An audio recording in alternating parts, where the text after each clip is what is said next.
Greetings in the name of Christ to you all. A warm welcome this morning from the Ipswich Methodist Circuit. For those who don't know me, I'm Reverend Joan Pell. I'm a United Methodist minister from California, serving here in the British Methodist Church in the Ipswich Circuit. It will be lovely for us to know who's worshipping with us today. There is a sign-in box at the bottom of this video. Just type in your name and location and click the red box.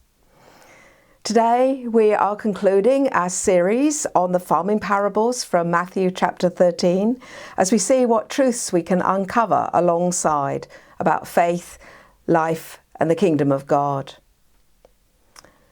And now may the peace of our Lord Jesus Christ be with you all.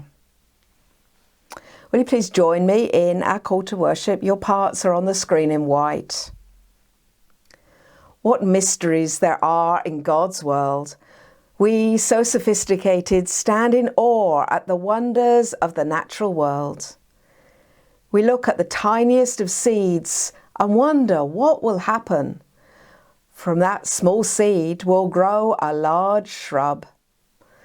Although we consider our gifts to be small and insignificant, God will use our gifts in miraculous ways.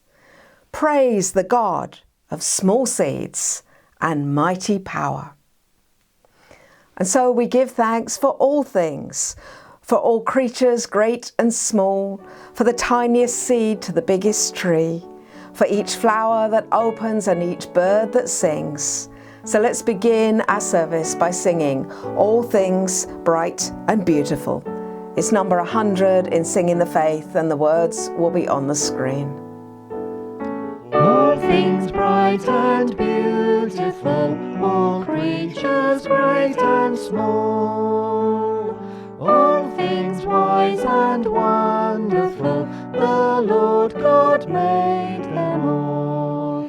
Each little flower that opens, each little bird that sings, He made the glowing colours, He made the tiny wings.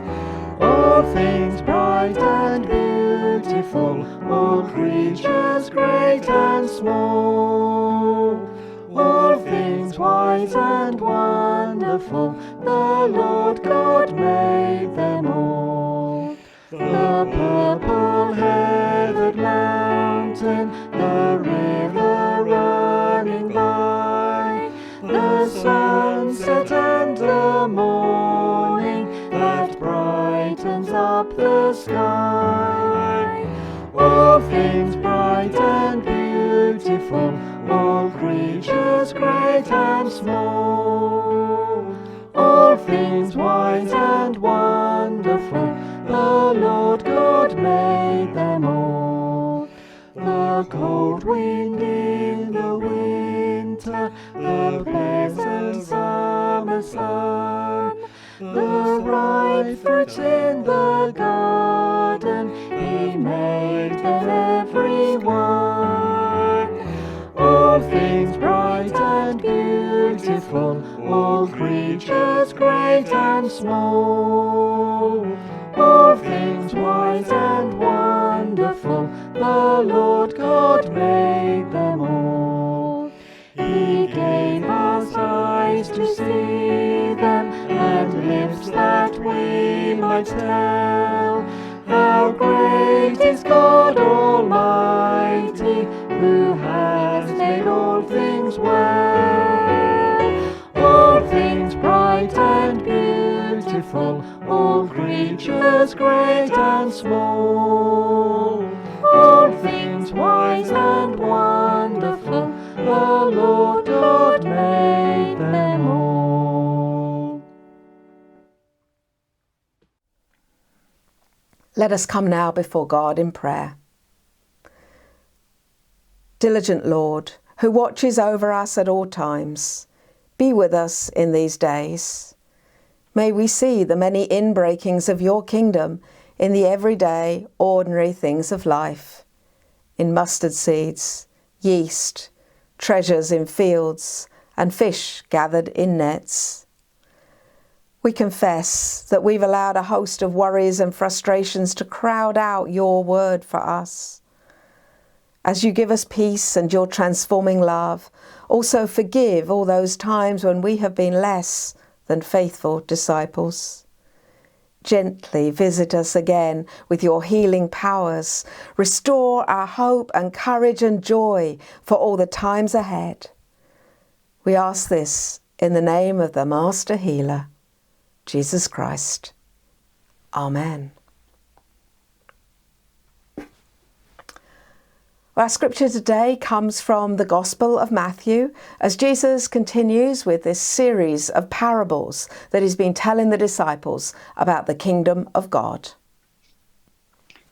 The reading this morning comes from Matthew chapter 13, reading verses 31 to 33 and 44 to 52. And this is another parable that he put before them. The kingdom of heaven is like a mustard seed, which a man took and sowed in his field.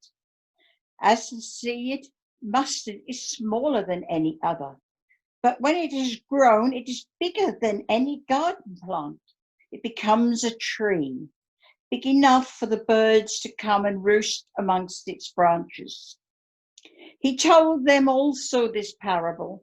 The kingdom of heaven is like yeast, which a woman took and mixed with half a hundredweight of flour till it was all leavened.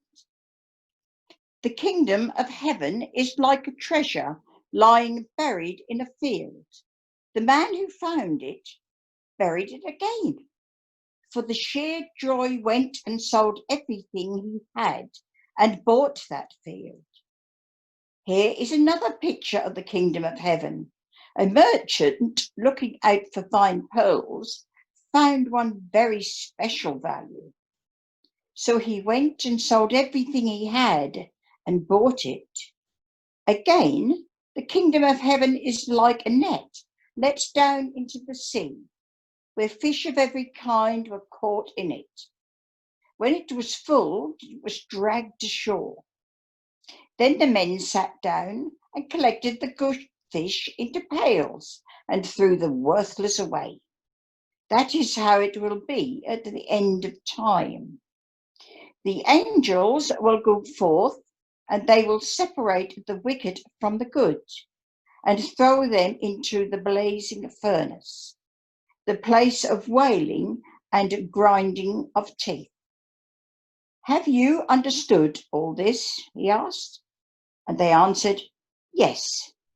He said to them, when, therefore, a teacher of the law has become a learner in the kingdom of heaven, he is like a householder who can produce from his store both the new and the old. Amen. As we ponder together Jesus' stories about the kingdom of God, let's sing Seek Ye First the Kingdom of God and His Righteousness. It's number 254. Seek ye first the kingdom of God and His righteousness, and all these things shall be added unto you. Hallelujah, hallelujah.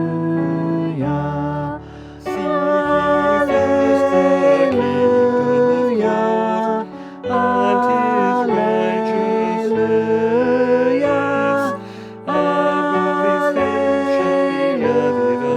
hallelujah, hallelujah, hallelujah. Ask and it shall be given unto you. Seek and ye shall find. Knock and the door shall be opened unto you. Hallelujah, hallelujah. Hallelujah, hallelujah.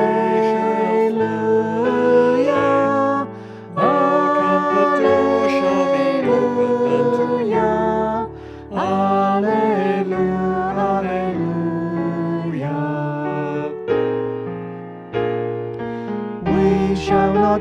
not by bread alone, but by every word that proceeds from the mouth of the Lord. Alleluia, alleluia. Alleluia, alleluia,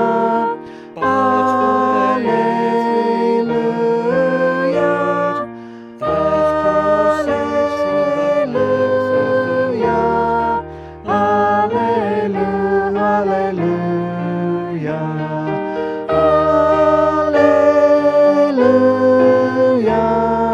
alleluia,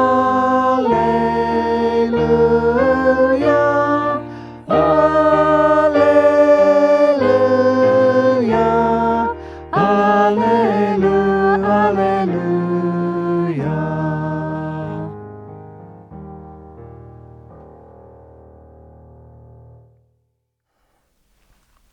Let us pray.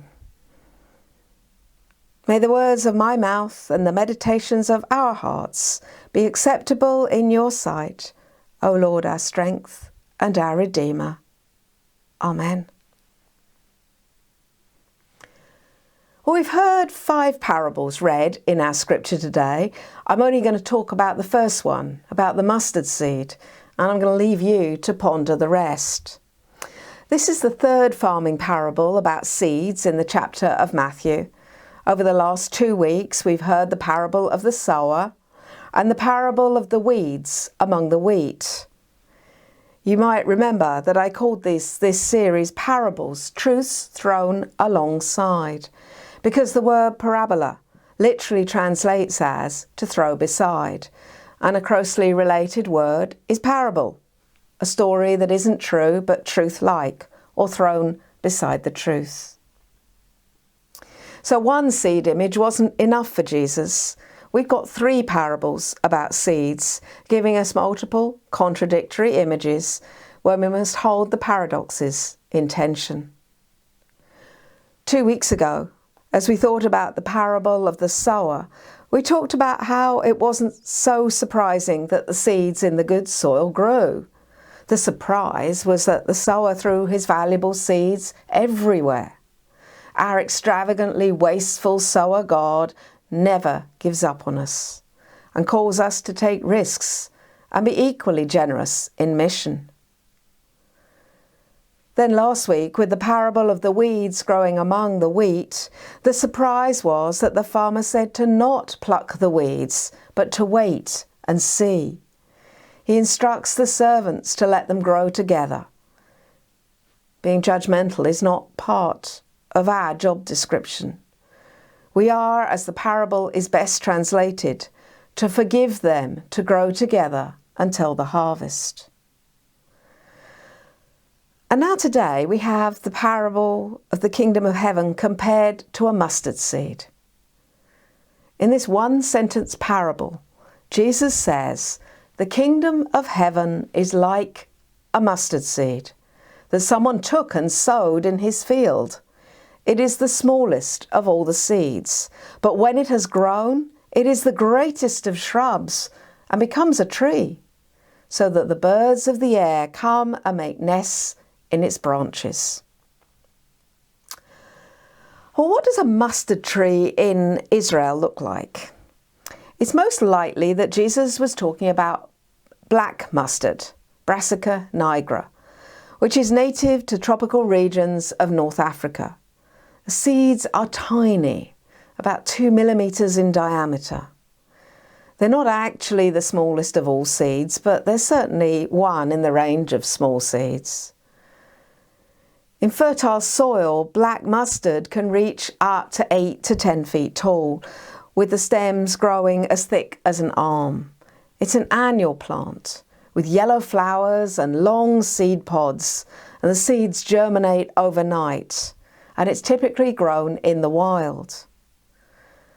A man called David Hall took these photographs in the Holy Land and wrote a little bit about mustard. He pointed out that when multiple plants grow in close proximity, it's dense enough to provide cover for birds from their enemies, such as hawks and owls. And although the branches look spindly, Some of them can grow so thick that they support birds' nests. So the tree that Jesus is talking about in this parable is not some big, imposing, ancient oak tree or a majestic cedar tree. A mustard seed is a strange choice to be comparing to the kingdom of heaven. What a surprise! Why choose a shrub? Mustard is fast growing, it's hard to get rid of, it's invasive, a little bit like when you try to grow mint in your garden or bamboo. It's a weed. It's a lowly choice. Mustard in the Holy Land grew wild. Farmers didn't typically cultivate it or sow whole fields with it. Indeed, to mix it with other crops would break the Jewish purity laws. In Leviticus chapter 19, verse 19, it says, "You must keep my rules. Do not crossbreed your livestock. Do not plant your field with two kinds of seed. Do not wear clothes made from two kinds of material." Now in California, when I think about mustard, it's the vineyards that come to mind. You probably think of winemaking with a scene like this one, with rows of vines. But in the spring, when vines have dropped their leaves and been pruned back, then there's a variety of mustard that is grown between rows of vines as a cover crop. This is from Napa, California. And it's grown for its nitrogen. It wards away the pests. It helps with damage and erosion control.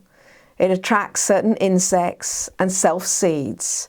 It's a helpful thing to grow.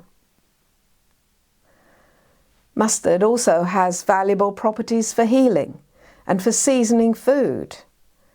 Pliny, a Roman author, naturalist and philosopher who died around the year 79 AD, wrote that it was used for bites and stings, to counteract fungi, for phlegm, you keep it in the mouth or gargle with it, for toothache, where you chew it.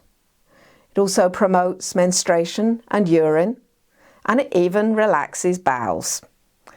As Thomas Stigard pointed out on a commentary that I read this week, God is determined to give the constipated world an enema. Joking aside though, what is Jesus telling us about the kingdom of God? Why is the kingdom of God like a mustard seed? Good news for us. Well, first, it's good news because mustard is a lowly plant. We tend to measure success by those with the largest seed or the flashiest fruit. Here, Jesus is saying that the insignificant matter and that they can make a difference. God values the mustard seed. What is of value to God is what we think of as a weed. And it's good news because the mustard bush disrupts the orderly fields through its unchecked presence, through its invasiveness and its ability to spread. We want to sow things in rows, keep things in order. The kingdom of God invades our ordered lives and upturns things and says other folk matter too.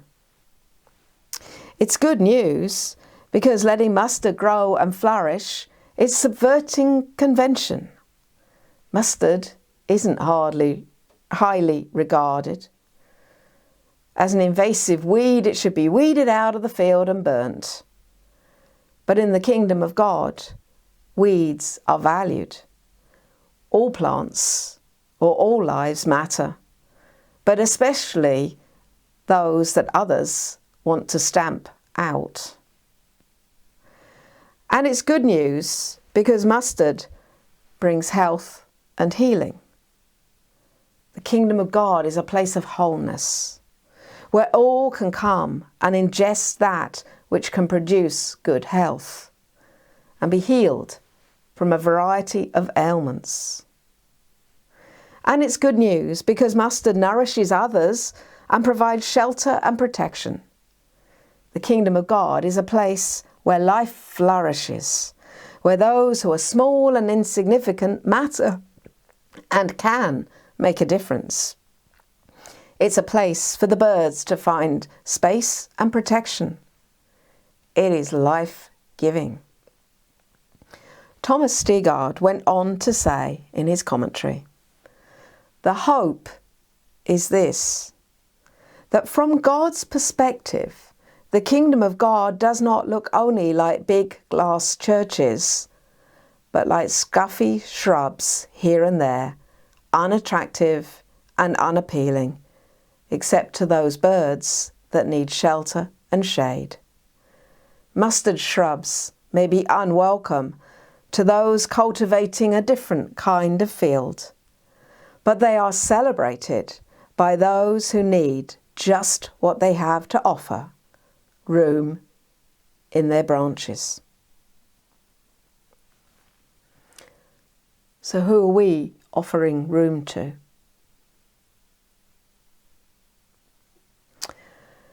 Trees were used in the Old Testament to signify empires, and that is what we expect God's powerful empire to look like. It wouldn't have been surprising for Jesus to say the kingdom of God is like a cedar tree. But God has a different message, one that is surprising and disrupts our thoughts. So what about you personally? What is disrupting your life, your thoughts? What do you want to uproot? What are the invasive weeds in your life? And can they be life-giving? What if what you most want to be rid of might nourish you and heal you? There's a song by Laura Story called Blessings, and the lyrics go like this. We pray for blessings, we pray for peace, comfort for family, protection while we sleep. We pray for healing, for prosperity. We pray for your mighty hand to ease our suffering. What if your blessings come through raindrops? What if your healing comes through tears? What if trials of this life are your mercies in disguise? We pray for wisdom, your voice to hear. We cry in anger when we cannot feel you near. When friends betray us, when darkness seems to win. What if my greatest disappointments or the aching of this life is the revealing of a greater thirst this world can't satisfy? And what if trials of this life, the rains, the storms, the hardest nights, are your mercies in disguise? A thought-provoking song. I would add that what if this time of isolation and pandemic, this trying time, is being used to bring us God's mercies? We see the kingdom of God as being anywhere except where the weeds are. Maybe what we most want to be rid of is what nourishes us. Perhaps the weeds and disorder in our lives is actually growth. So hold on to the vision of the mustard bush that Jesus painted and wrestle with it for a while. I remember a time in my life, about 15 years ago, we were living in California. We had a house that went this way with a garden behind it. And our neighbour's house was round the road, round the corner, going that way.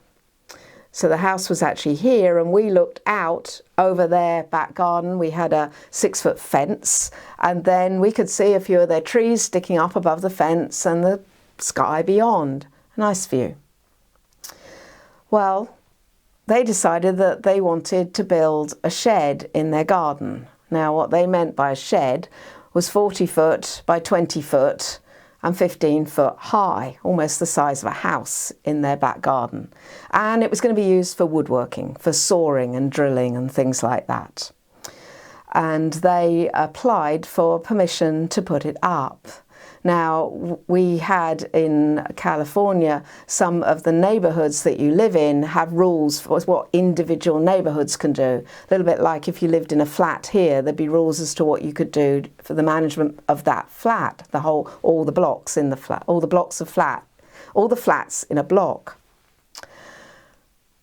So they applied for permission and the rules weren't followed. They did not inform the neighbours. We were supposed to have a chance to actually object or raise concerns about what was going on, and that did not happen. The procedures were in place and they weren't followed. It would have been possible for it maybe to have been put in a slightly different place, or for them to put some bushes up around it and be required to do that sort of thing, but that did not happen. And it was a very frustrating time. It led to me deciding to take some action, and I started to get involved in our local board and the planning process and things.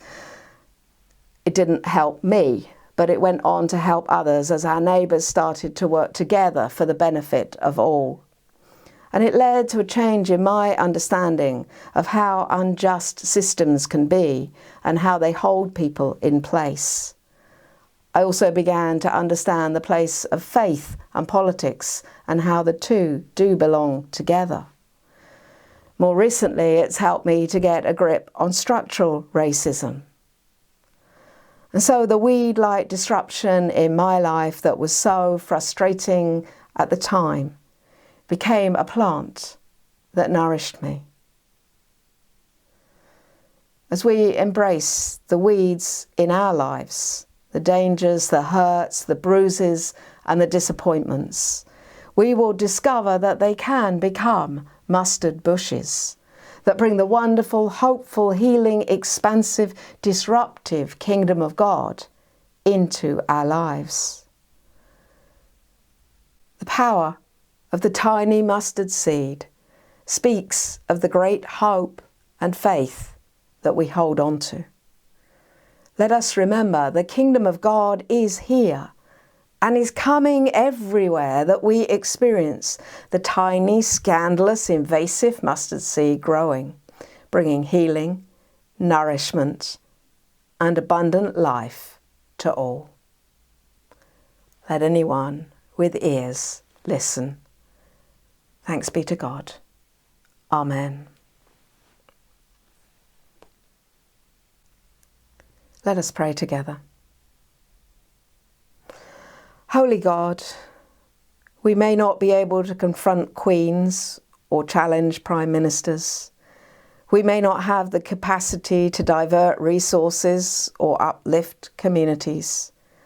We may not have the voice to silence the noise of war or the words to negotiate peace between armies. But as we follow Christ, we are able to do something. And so we pray that you would inspire us to commit to and act on the small difference we can make. May we bring peace through small acts of gentleness and reconciliation. May we bring wealth through small contributions and collaborations. May we bring safety through small acts of consideration and acceptance. May we bring wholeness through small acts of care and service. And in the small ways, O God, may our small difference make a big contribution to your saving work in our world. Let us bring to mind now those people who are in need of our prayers, those who are ill or anxious,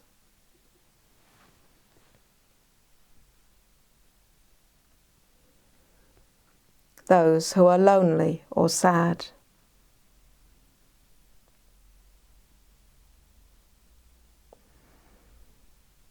those who are despairing or defeated,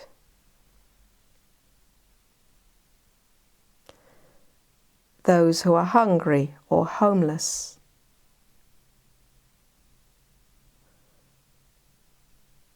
those whose relationships are breaking apart,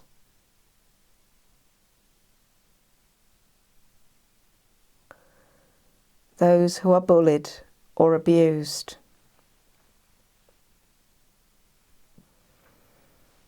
Those who cannot find work and those who are overworked. In silence now, let us make our own specific prayers for those on our hearts and minds today.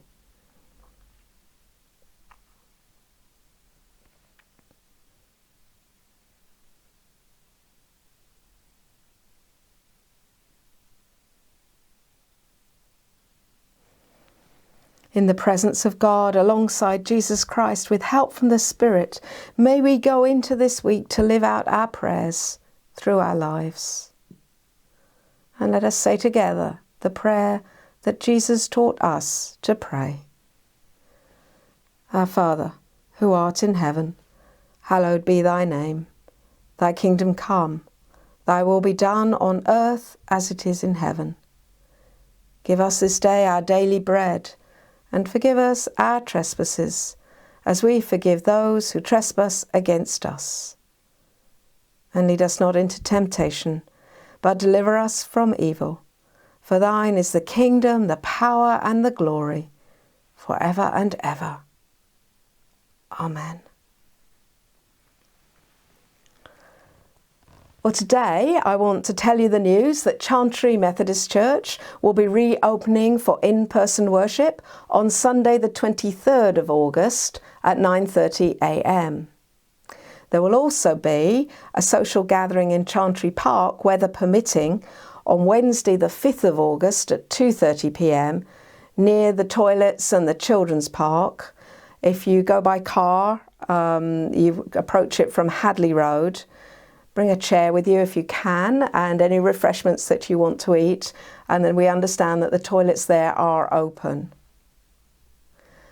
Landseer Methodist Church does not yet have a date for opening, but it is going to have 2 garden gatherings in the garden of the church, weather permitting, on Sundays the 2nd and 16th of August at 2 p.m. Again, bring your own refreshments, and if you're coming by car, please bring your own chair. But also please note that there will be no toilets there. The deep cleaning for the church is scheduled for later in the month, so we cannot yet open the building. Museum Street Methodist Church is reopening next Sunday for worship, the 2nd of August at 10:45 a.m. The Museum Street leadership have been working hard to make it as safe as possible. Please arrive between 10:30 and 10:45 a.m. wearing a face covering. And take a look at this video to see what to expect. Welcome to Museum Street Methodist Church. Next time you visit, you'll be greeted in the car park by one of our stewards. Don't forget your face covering though. Please wear a face covering all the time that you're in the building. That's better. When you enter the building, the steward on duty will invite you to sanitise your hands. No need to touch anything though, it's an automatic dispenser. Our test and trace steward will ensure we have your contact information in the hopefully unlikely event that you or somebody else contracts COVID-19. They'll also allocate you a seat by number in the sanctuary. Groups of 2 or 3 chairs together are available for family bubbles. When you enter the sanctuary, the steward on duty will invite you to place your offering in the plate and will then escort you to your seat. Don't be like this guy and try to touch all the chairs on your way to your seat though. At the start time for worship, the minister will move to the pulpit and remove their visor or face covering. If you need to go to the toilet, proceed to the back of the sanctuary and the steward will ensure that your way is clear and that nobody else is using it. Make your way through the coffee room to the toilet and then sanitise your hands and turn the notice on the door from green to red. When you're finished, sanitise your hands again and turn the notice back from red to green, and then proceed back to the sanctuary using the entry path. At the end of the service, after the benediction, the minister will put their visor back on and then proceed to the coffee room. Leave as you wish, maintaining social distancing. You may greet the minister in the coffee room, but please move outside the building as quickly as possible. Thank you for visiting Museum Street Methodist Church. So I look forward to seeing you at one of those events, but please note that the circuit online services will be continuing and no one should feel pressured to return. Do what feels right for you. And a reminder that we have Coffee Morning by Zoom every Wednesday at 10 a.m. Everyone is welcome.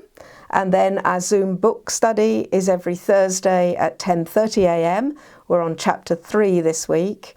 If you need the Zoom access codes, then shoot me a message. And I'd like to thank those who participated in our worship service today. Mona House from Lansing Road Methodist Church for reading the scripture. Elizabeth Story and Neil Heffelwaite from our circuit on vocals. And my husband Joan Pell on the keyboard and vocals. So now, as we come to the normal time for our offertory, I invite you to remember your local church, wherever that church is, to give generously of your time, your gifts, and your treasure. Thank you. Let us pray. Holy God, we bring our tithes and offerings to you with love and thankfulness for all that you have given to us. May they be used to sow the seeds of your kingdom values of love, justice and peace. In Jesus' name we pray. Amen. So we're going to close by singing Sent by the Lord Am I. Let's make the earth the place in which God's kingdom comes. You might want to get up and clap a move to this one, and it's number 239.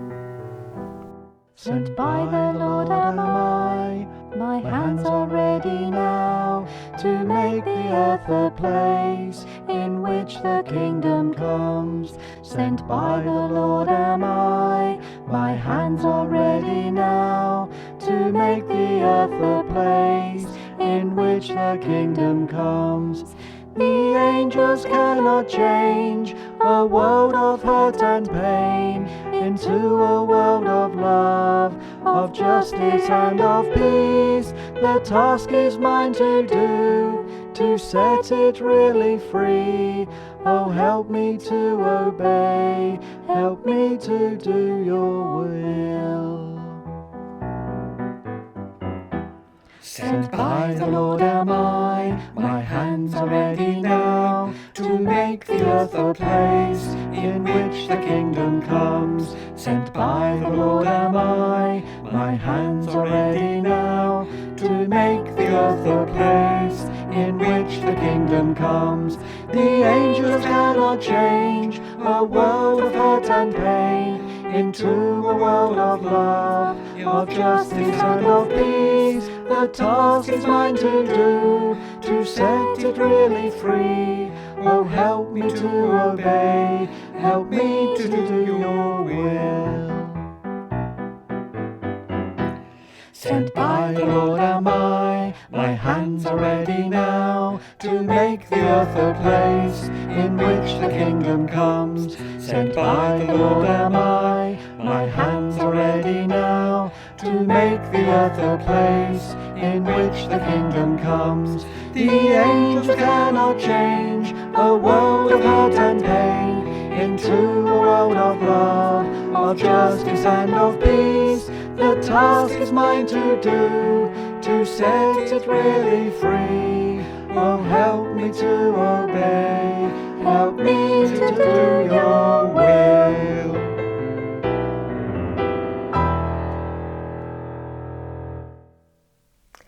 Go from here to discover the wonderful, expansive, disruptive kingdom of God.